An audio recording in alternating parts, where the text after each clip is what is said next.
Hello friends, good morning. कैसे हो? I hope कि आप लोग अच्छे ही होंगे। सो फ्रेंड्स, आज की इस वीडियो हम लोग सॉल्व करेंगे हिंदी लैंग्वेज का प्रैक्टिस सेट। पूरे 50 प्रश्नों को हम लोग इस वीडियो में सॉल्व करेंगे। फ्रेंड्स, 50 में से आपके जितने भी प्रश्न सही होते हैं तो लास्ट में आप लोग अपना नाम और स्कोर कमेंट बॉक्स में ज़रूर से ज़रूर बताइएगा। और भी वीडियोज़ अगर आप लोगों को देखनी है तो आप लोग प्ले लिस्ट में जाके देख सकते हैं। प्ले लिस्ट में आपको सभी सब्जेक्ट के इंपॉर्टेंट वीडियोज़ मिल जाएंगी। इन क्लासेस की अगर आपको फ्री में PDF डाउनलोड करना है तो आप लोग हमारे टेलीग्राम चैनल से डाउनलोड कर सकते हैं। टेलीग्राम चैनल का नाम है एजुकेशन मिसाइल। वीडियो के डिस्क्रिप्शन बॉक्स में आपको टेलीग्राम चैनल की लिंक मिल जाएगी। ओके, तो चलिए स्टार्ट करते हैं इस क्लास को। सबसे पहला क्वेश्चन यहाँ पे देख सकते हैं 51 से 52 तक में आपको करना क्या है। नीचे दिए गए शब्द के लिए अर्थव्यंजक चार विकल्प दिए गए हैं। सर्वाधिक उपयुक्त अर्थव्यंजक विकल्प चुनिए। ठीक है, यहाँ पे जैसे गयंद लिखा हुआ है तो गयंद का सही अर्थव्यंजक शब्द कौन सा हो जाएगा ये आपको बताना है। गयंद फर्स्ट टाइम आई थिंक आप लोग देख रहे होंगे ये क्वेश्चंस।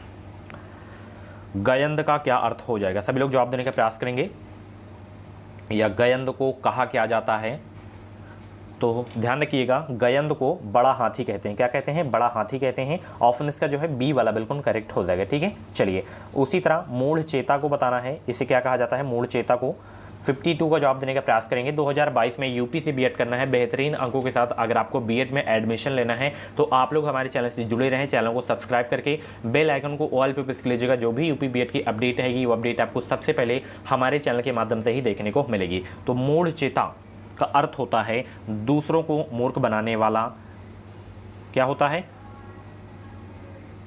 ये होता है मूर्ख जो बाद में चतुर बन गया हो। ठीक है, तो ऑप्शन इसका जो है सी वाला बिल्कुल करेक्ट हो जाएगा। ठीक है, ऑप्शन इसका सी वाला बिल्कुल करेक्ट हो जाएगा। मूढ़ चेता का जो अर्थ होता है मूर्ख जो बाद में चतुर बन गया हो। ठीक है, चलिए अगला प्रश्न देखते हैं। यहाँ पे देख सकते हैं खिली हुई हवा आई फिरकी सी चल गई पंक्ति में अलंकार है कौन सा। अगर आप लोग रस छंद अलंकार की मेरी क्लास को नहीं देखें तो आप लोग प्ले लिस्ट में जाइए। हिंदी टॉपिक वाइज के नाम से एक प्ले लिस्ट होगी, इसमें आपको सारी जो है टॉपिक वाइज की क्लासेस मिल जाएंगी। सभी लोग जवाब देंगे। खिली हुई हवा आई फिरकी सी चाल गई में अलंकार है कौन सा।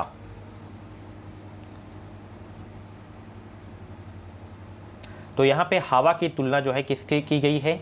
फिरकी से की गई है। ठीक है, तो इसमें जो आपका अलंकार है वो है आपका उपमा अलंकार है। ऑप्शन इसका जो है सी वाला बिल्कुल करेक्ट हो जाएगा। इंपॉर्टेंट क्वेश्चन है आपके एग्जाम के लिए। चलिए, पापी मनुज भी आज मुख से राम नाम निकालते इस काव्य पंक्ति में अलंकार है कौन सा। विभावना अलंकार या उदाहरण या विरोधाभास या दृष्टांत। सभी लोग 54 का भाई जवाब देने का प्रयास करेंगे। पापी मनुज भी आज मुख से राम नाम निकालते इस काव्य पंक्ति में अलंकार है कौन सा। तो इस काव्य पंक्ति में अलंकार है विरोधाभास अलंकार है। ऑप्शन इसका जो है सी वाला बिल्कुल करेक्ट हो जाएगा। स्टार लगा के नोट कर लीजिएगा, छपने वाले प्रश्न है। ठीक है, चलिए शांत रस का स्थायी भाव, मैंने स्थायी भाव भी सारे के सारे नोट करवा दिए हैं। अगर आप लोग नहीं देखें क्लासेस को जाके देखिए। स्थायी भाव से 100% आपके एग्जाम में क्वेश्चंस आएगा। ठीक है, तो शांत रस का स्थायी भाव, कल भी ये क्वेश्चंस में पूछा था, पोस्ट किया था। तो इसका स्थायी भाव होता है निर्वेद। क्या होता है? निर्वेद होता है। ऑप्शन इसका जो है सी वाला बिल्कुल करेक्ट हो जाएगा। ठीक है, और रति किसका होता है? जवाब दीजिए, रति किसका होता है? जो क्वेश्चंस मैं आप लोगों से पूछा करूं उसका जवाब आप लोग कमेंट बॉक्स में ज़रूर से ज़रूर दिया करें। ठीक है, चलिए तिरस्कार शब्द में कौन सा उपसर्ग है बताइए। तिरस्कार शब्द में कौन सा उपसर्ग है? 56 का जवाब देने का प्रयास करेंगे। आंसर सोचने का ज़्यादा समय चाहिए तो आप लोग वीडियो को रोक भी सकते हैं। तिरस्कार शब्द में कौन सा उपसर्ग है? तो तिरस्कार शब्द में जो उपसर्ग है वो है तिरस। ऑप्शन इसका जो है ए वाला बिल्कुल करेक्ट हो जाएगा। ठीक है, चलिए किस क्रमांक में अति उपसर्ग का प्रयोग नहीं हुआ है? किस क्रमांक में जो है अति उपसर्ग का प्रयोग नहीं हुआ है? 57 का जवाब देने का प्रयास करेंगे। आंसर सोचने का ज़्यादा समय चाहिए तो आप लोग वीडियो को रोक भी सकते हैं। और मेरी क्लास अगर आप लोगों को हेल्पफुल लगा करे तो प्लीज़ वीडियो को लाइक ज़रूर किया करें और इस वीडियो को शेयर भी किया करें ताकि और सारे लोग जो हैं उनको भी हेल्प मिल सके। ओके, 25 जून को आपका जो है एडमिट कार्ड आ जाएगा। ठीक है, 6 जुलाई को आपका एग्ज़ाम होगा। हो सकता है आपके ज़िले में ही एग्ज़ाम हो। ठीक है, 57 का भाई जवाब दीजिए सभी लोग। तो अतिरिक्त में है अति उपसर्ग, अत्यंत में भी है, अत्याचार में भी है। ठीक है, तो अतिथि में जो है अति उपसर्ग नहीं है। तो ऑप्शन इसका जो है ए वाला बिल्कुल करेक्ट हो जाएगा। ठीक है, चलिए मैं वेट कर रहा हूँ सभी लोग वीडियो को लाइक करें। 1 सेकेंड भी नहीं लगेगा लाइक करने में। लाइक करिए सभी लोग, लाइक की कमी है। चलिए लाइक कर दियो आप लोग। चलिए उपसर्ग के प्रयोग से क्या होता है? सभी लोग जवाब देंगे। उपसर्ग के प्रयोग से क्या होता है? शब्द के अर्थ में परिवर्तन आता है या शब्दों का अर्थ अपरिवर्तित रहता है या शब्दों के अर्थ में वृद्धि होती है या शब्दों के अर्थ में न्यूनता आती है? 58 का जवाब देने का प्रयास करेंगे। उपसर्ग के प्रयोग से क्या होता है भाई? तो उपसर्ग के प्रयोग से शब्दों के अर्थ में वृद्धि होती है। ऑप्शन इसका जो है सी वाला बिल्कुल करेक्ट हो जाएगा। ठीक है, चलिए अगले प्रश्न की ओर चलते हैं। कलिमा में प्रयुक्त प्रत्यय है कौन सा? कलिमा में प्रयुक्त प्रत्यय बताइए कौन सा है?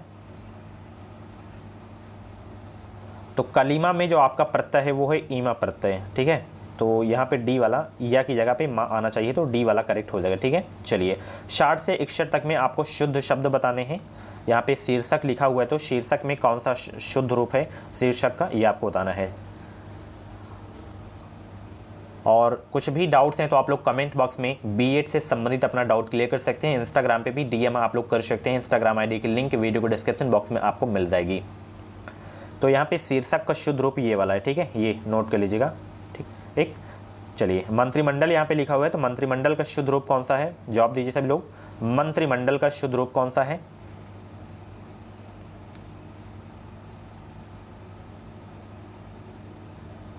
तो मंत्रिमंडल का ये वाला शुद्ध रूप है। ठीक है, बी वाला। ओके, चलिए वह घर से बाहर गया, वाक्य में से कौन सा कारक है?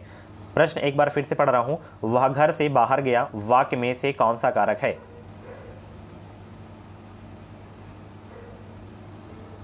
मैंने बताया था जिसमें अलगाव की बात हो तो वहां पे जो है अलग होने की बात हो तो वहां पे आपादान कारक होता है। वह बाहर से गया मतलब घर से बाहर गया तो बाहर हो गया, तो ऑप्शन इसका डी वाला यानी कि आपादान कारक है इसमें। ठीक है, चलिए स्मरण का विलोम बताइए। स्मरण का विलोम क्या हो जाएगा? क्लासेस का टाइमिंग आप सभी को पता है, 9:30 बजे जो है हिंदी लैंग्वेज की क्लास होती है, 3 बजे जीके प्लस करंट अफेयर की होती है, एंड शाम 7:30 बजे सब्जेक्ट एबिलिटी एंड रीजनिंग की होती है। आज रीजनिंग का टेस्ट होगा आपका। स्मरण का विलोम बताइए सभी लोग। 63 का राइट आंसर क्या हो जाएगा?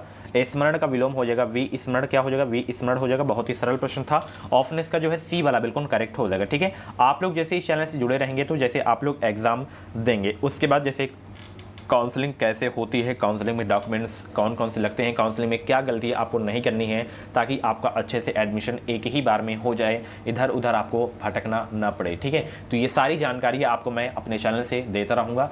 उसके बाद जब आपका एडमिशन हो जाएगा, जब आप लोग टेट सीटेट का एग्जाम देंगे तो कैसे क्वालिफाई किया जाता है इन दोनों एग्जाम्स को मैं बताऊँगा। जैसे मैं दोनों एग्जाम्स को क्वालिफाई किया हूँ वही ट्रिक्स फार्मूला मैं आपको बताऊँगा ताकि आपका CTET and UP TET exam जो है एक बार में क्वालिफाई हो सके। और बीएड में भी आपको मैं बताऊंगा कैसे आपको एग्ज़ाम में कॉपी लिखनी है। ठीक है, जब आप लोग बीएड करने लगेंगे तो उसमें कैसे कॉपी लिखनी है ताकि आपका अच्छा खासा परसेंटेज बन जाए। ठीक है, चलिए इसमें बताइए वाक्यांशों के लिए एक शब्द बताना है। वाक्यांशों के लिए एक शब्द वाली भी क्लास हो गई है, मानी हर चैप्टर की जो है क्लासेस हो गई हैं। चलिए, जिसमें संदेह ना हो उसे कहते हैं क्या? जिसमें संदेह ना हो उसे कहते हैं क्या भाई? 64 का जवाब देने का प्रयास करेंगे। जिसमें संदेह ना हो उसे कहते हैं क्या?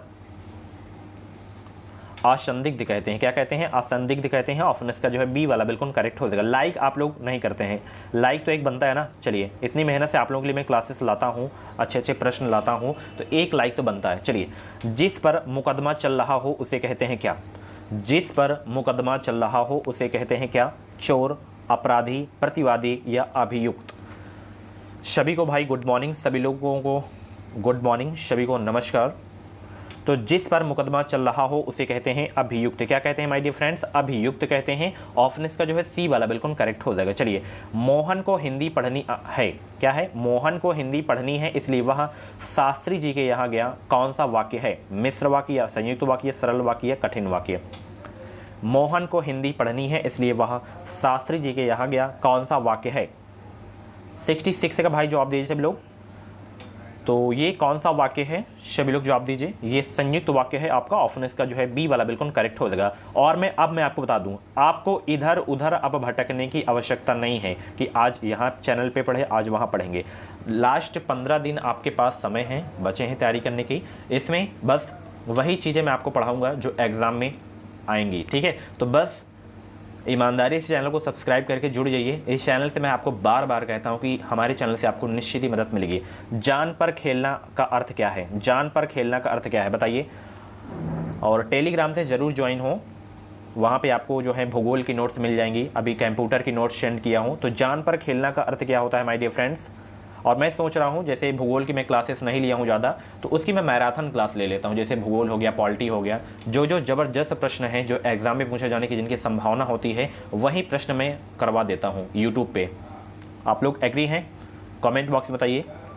मैराथन क्लास चाहिए आपको तो जान पर खेलना का अर्थ होता है माय डियर फ्रेंड्स क्या होता है, जोखिम उठाना। क्या होता है, जोखिम उठाना होता है। ऑप्शन इसका जो है ए वाला बिल्कुल करेक्ट हो जाएगा। 68 से 69 तक में आपको विलोम शब्द बताना है। जैसे यहाँ पे क्रिया लिखा हुआ है, तो क्रिया का विलोम शब्द क्या है ये आपको बताना है। कर्म है या करना है या काम है या प्रतिक्रिया है।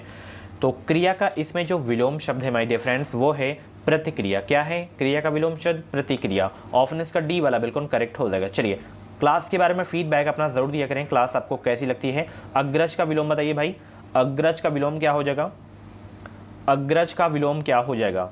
तो अग्रज का विलोम हो जाएगा अनुज। क्या हो जाएगा, अनुज हो जाएगा। ऑप्शन इसका जो है बी वाला बिल्कुल करेक्ट हो जाएगा। 70 से 71 तक में मोहारे के अर्थ आपको बताने हैं। जैसे आसमान पर चढ़ना, क्या है, आसमान पर चढ़ना, मोहारे का अर्थ क्या है। 70 का भाई जवाब दीजिए सभी लोग। अगर आपको 149 वाला क्रैश कोर्स चाहिए यानी कि नोट्स चाहिए बीएड का, तो आप लोग वीडियो के डिस्क्रिप्शन बॉक्स में जाइए, एक लिंक होगी, उस लिंक पे आपको क्लिक करना है। उसके बाद पेमेंट वगैरह करने के बाद आप लोग उस पीडीएफ को डाउनलोड कर सकते हैं। हिंदी लैंग्वेज में क्वेश्चंस होंगे, पूरा मटेरियल है, आप लोग तैयारी उससे कर सकते हैं इन बचे हुए दिनों में। 490 पेज की पीडीएफ है, कुछ ज़्यादा नहीं है। तो आसमान पर चढ़ना, इसका जो मुहावरे का अर्थ होता है बहुत अभिमान करना। क्या, बहुत अभिमान करना, आसमान पर चढ़ना का अर्थ होता है। ऑप्शन इसका जो है ए वाला बिल्कुल करेक्ट हो जाएगा। आंसू पहुँचना का अर्थ भाई बताइए, आंसू पहुँचना का अर्थ क्या होता है, आंसू पहुँचना का अर्थ क्या होता है। 71 का जवाब देने का प्रयास करेंगे। आंसू पहुंचना का अर्थ होता है धीरज देना। क्या होता है, धीरज देना। ऑप्शन इसका जो है बी वाला बिल्कुल करेक्ट हो जाएगा। चलिए इसमें आपको एकार्थी शब्द बताना है। एकार्थी शब्द, ऊपर कहा गया, ऊपर कहा गया का एकार्थी शब्द क्या हो जाएगा। सभी लोग 72 का जवाब देने का प्रयास करेंगे।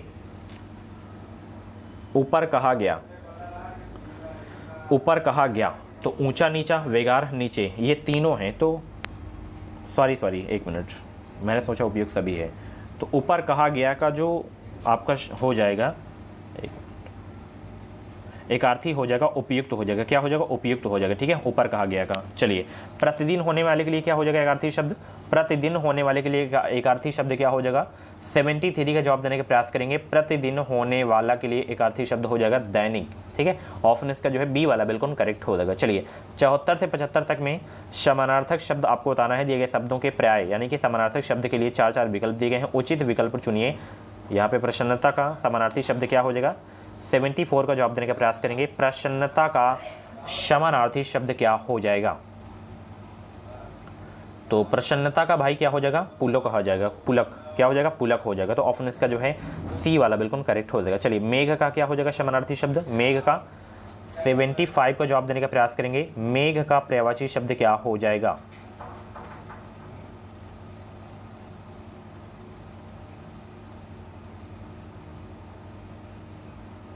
तो देखिए मेघ का अर्थ क्या होता है, बादल होता है। उसी तरह पयोद का अर्थ भी बादल होता है। ऑप्शन इसका जो है सी वाला बिल्कुल करेक्ट हो जाएगा।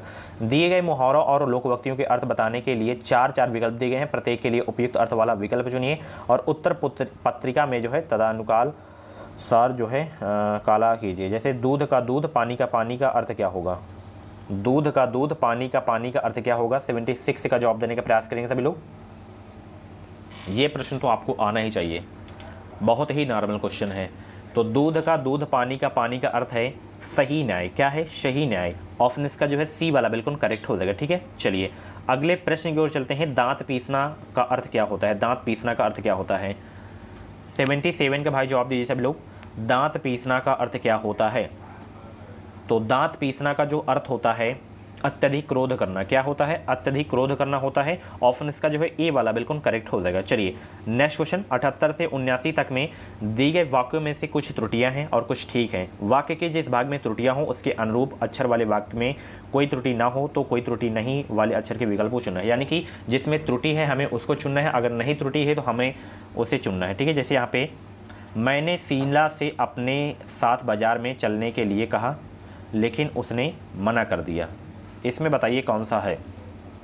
मैंने शीला से अपने साथ बाजार में चलने के लिए कहा लेकिन उसने मना कर दिया। 78 में बताइए।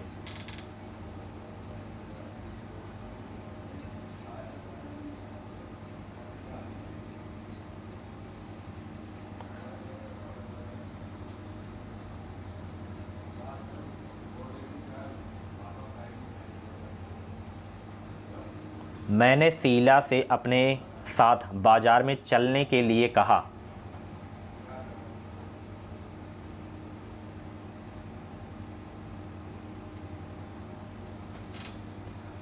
तो इसमें देखिए अपने साथ बाजार में चलने के लिए कहा, इसमें जो आपकी है त्रुटि है, ठीक है।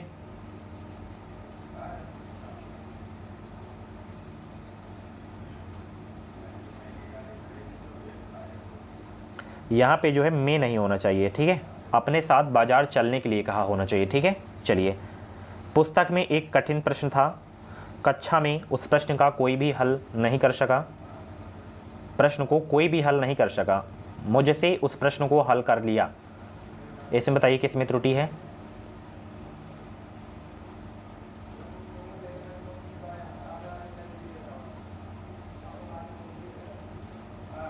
तो इसमें देखिए आपकी त्रुटि है ये वाले में, मैं उस प्रश्न को हल कर लिया। इसमें होना क्या चाहिए, मैंने उस प्रश्न को हल कर लिया, ठीक है। मैं की जगह पे मैंने उस प्रश्न को हल कर लिया होना चाहिए, ठीक है। चलिए, दी वाले में त्रुटि थी। चलिए, दी गए वाक्यों में रिक्त स्थानों की उचित शब्दों द्वारा पूर्ति के लिए 4 विकल्प दिए गए हैं, उपयुक्त विकल्प चुनिए। जैसे यहाँ पे, यदि इस रोग को आरंभ में ही काबू ना किया गया होता तो यह क्या हो सकता था, असाध्य या आक्रामक या जटिल या दुर्गम। 80 का जवाब देने का प्रयास करेंगे। आंसर सोचने का ज़्यादा समय चाहिए तो आप लोग वीडियो को रोक भी सकते हैं। यदि इस रोग को आरंभ में ही काबू ना किया गया तो यह क्या हो सकता था, असाध्य हो सकता था, है। ऑप्शन इसका जो है ए वाला बिल्कुल करेक्ट हो जाएगा। चलिए, एक ना एक दिन परिश्रम का फल ज़रूर मिलता है, इस बात में कोई क्या नहीं है, संदेह, भ्रम, दुविधा या असत्य। एक ना एक दिन परिश्रम का फल ज़रूर मिलता है, इस बात में कोई संदेह नहीं है। तो ऑप्शन इसका जो है ए वाला, यहाँ पे संदेह आना चाहिए, ठीक है। चलिए, गांठ में बांधना का अर्थ क्या है, गांठ में बांधना का अर्थ क्या है, गांठ में बांधना का अर्थ क्या है, तो गांठ में बांधना का अर्थ है खूब याद करना। ऑप्शन इसका जो है ए वाला बिल्कुल करेक्ट हो जाएगा, ठीक है। चलिए, मनोयोग शब्द किस संधि से बना है, मनः धन योग, इसका संधि विग्रह होता है, मनः धन योग, तो इसमें कौन सी संधि हो जाएगी भाई, विसर्ग संधि हो जाएगी। ऑप्शन इसका डी वाला बिल्कुल करेक्ट हो जाएगा। 50 में से आपके जितने प्रश्न सही हो तो लास्ट में आप लोग अपना नाम स्कोर कमेंट बॉक्स में जरूर बताइएगा। द्वंद्व समास होता है कौन, जिसका पूर्व पद प्रधान हो, बिल्कुल नहीं। जिसके सभी पद प्रधान हो, बिल्कुल सही। जिसके दोनों पद यानी कि सभी पद प्रधान हो वह द्वंद्व समास होता है। जैसे यहाँ पे माता पिता में कौन सा समास है, द्वंद्व समास है। दिन रात हो गया, कौन सा समास है, द्वंद्व समास है, ठीक है। इसके दोनों पद प्रधान है। चलिए, तद्भव शब्द कौन सा है इसमें बताइए, तद्भव शब्द कौन सा है इसमें। 85 का जवाब देने का प्रयास करेंगे। आंसर सोचने का ज़्यादा समय चाहिए तो आप लोग वीडियो को रोक भी सकते हैं। तद्भव शब्द कौन सा है, तो यहाँ पे तद्भव शब्द आपका है अनमोल। क्या है, अनमोल जो है आपका तद्भव शब्द है। ऑप्शन इसका डी वाला बिल्कुल करेक्ट हो जाएगा। पर्यायवाची शब्दों का कौन सा युग्म सही नहीं है, पर्यायवाची शब्दों का कौन सा युग्म सही नहीं है, सभी लोग जवाब दीजिए। अनिल का समीर सही है, खग का विहग सही है, तन का काया सही है, अनाथ का सनात नहीं सही है, ठीक है। ऑप्शन इसका जो है सी वाला बिल्कुल करेक्ट हो जाएगा। एक दूसरे के विलोम है ये, ठीक है। चलिए, निम्नलिखित में से कौन सा अश्व का पर्यायवाची शब्द नहीं है बताइए, अश्व का पर्यायवाची कौन सा नहीं है, वजी है, तुरंग है, अच्छी जो है अश्व का पर्यायवाची नहीं है। अच्छी बताइए किसका पर्यायवाची है, आप लोग सही आंसर बताते हैं तो आप लोग बताया करें, ठीक है। अच्छी का बताइए किसका ये पर्यायवाची है। चलिए, ऐसे बताइए, नीचे एक एक शब्द की वर्तनी के अनेक रूप प्रस्तुत हैं, शुद्ध वर्तनी का चयन करना है। जैसे मैं बार बार आपको कहता हूँ कि कवित्री एग्जाम में बहुत बार पूछा जाता है। जब मैं एग्जाम दिया था तब भी ये क्वेश्चन पूछा गया था। कवित्री में बताइए कौन सा शुद्ध रूप है कवित्री का। 88 का जवाब देने का प्रयास करेंगे। आंसर सोचने का ज़्यादा समय चाहिए तो आप लोग वीडियो को रोक भी सकते हैं। तो कवित्री का शुद्ध रूप ये वाला है आपका, ठीक है। ये एक श्रृंगार बहुत पूछा जाता है, तो इन दोनों को आपको अच्छे से नोट कर लेना है, ठीक है। चलिए, श्रृंगार के बारे में कल मैं बताया था, कल की क्लास में बताया था। अंतर्ध्यान बताइए कौन सा शुद्ध रूप है अंतर्ध्यान का,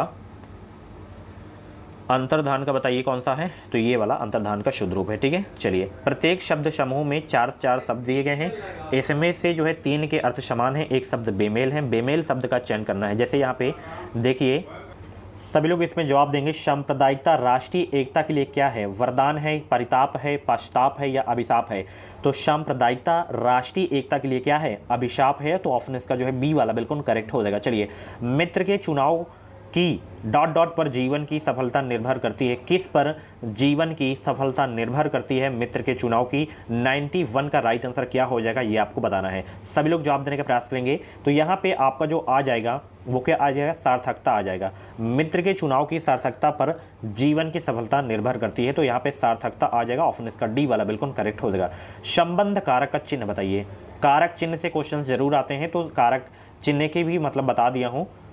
जितने भी चिन्ह हैं, तो संबंध कारक का चिन्ह है रा रे री, ठीक है। ऑप्शन इसका जो है सी वाला बिल्कुल करेक्ट हो जाएगा। चलिए, जो स्त्री के वशीभूत हो उसके लिए शब्द क्या हो जाएगा भाई, जो स्त्री के वशीभूत हो उसके लिए शब्द क्या हो जाएगा। 93 का जवाब देने का प्रयास करेंगे। आंसर सोचने का ज़्यादा समय चाहिए तो आप लोग वीडियो को रोक भी सकते हैं, और जितने भी लोग क्लास को देख रहे हैं सभी लोग वीडियो को लाइक कर देंगे। जो स्त्री के वशीभूत हो उसके लिए शब्द होगा स्त्रैण, क्या हो जाएगा, स्त्रैण हो जाएगा। ऑप्शन इसका सी वाला बिल्कुल करेक्ट हो जाएगा। ये क्वेश्चन कई बार मैं करवा चुका हूँ, तो इसका जवाब आप लोग कमेंट बॉक्स में दीजिएगा और स्टार लगा के नोट भी कर लीजिएगा आप लोग, ठीक है, कि किस कवि को कवियों का कवि कहा जाता है, किसको कहा जाता है, आप लोग कमेंट बॉक्स में जवाब दीजिएगा, ठीक है। चलिए, दशरथ सुत तिहु लोक बखाना, राम नाम का मरम है आना, किस रचनाकार की पंक्तियां हैं।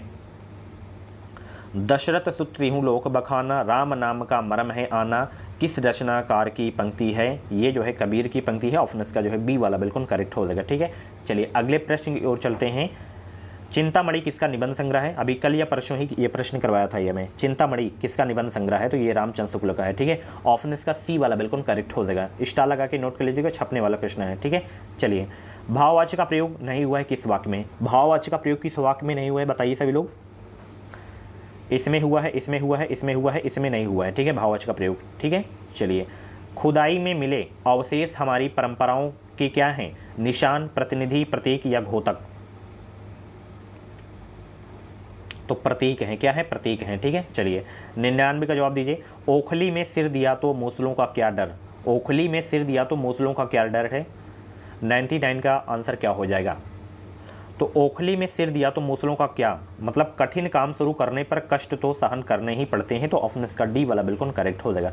लास्ट क्वेश्चन है, लोटा शब्द कैसा है, तत्सम शब्द है या तद्भव है या देशज है या विदेशज है। 100 का जवाब दीजिए। तो लोटा शब्द आपका जो है देशज शब्द है। ऑप्शन इसका सी वाला बिल्कुल करेक्ट हो जाएगा, ठीक है। सो फ्रेंड्स, ये थे आपके हिंदी लैंग्वेज के टॉप 50 क्वेश्चंस। 50 क्वेश्चंस में से आपके जितने भी क्वेश्चंस करेक्ट हुए हों तो आप लोग अपना नाम स्कोर कमेंट बॉक्स में जरूर बताइएगा। और ऐसी क्लासेस देखने के लिए आप लोग हमारे चैनल से जुड़े रहें, चैनल को सब्सक्राइब करके बेल आइकन को ऑल पे बेसिक लीजिएगा। साथ ही ये क्रैश कोर्स चाहिए तो वीडियो को डिस्क्रिप्शन बॉक्स में आपको लिंक मिल जाएगी, आप लोग परचेज कर सकते हैं, ठीक है। इसमें भी पूरा मटेरियल दिया गया है, ठीक है। चलिए, thank you so much. Class कैसी लगी कमेंट बॉक्स में जरूर बताइएगा। वीडियो को लाइक करिएगा, शेयर करिएगा। Thank you so much.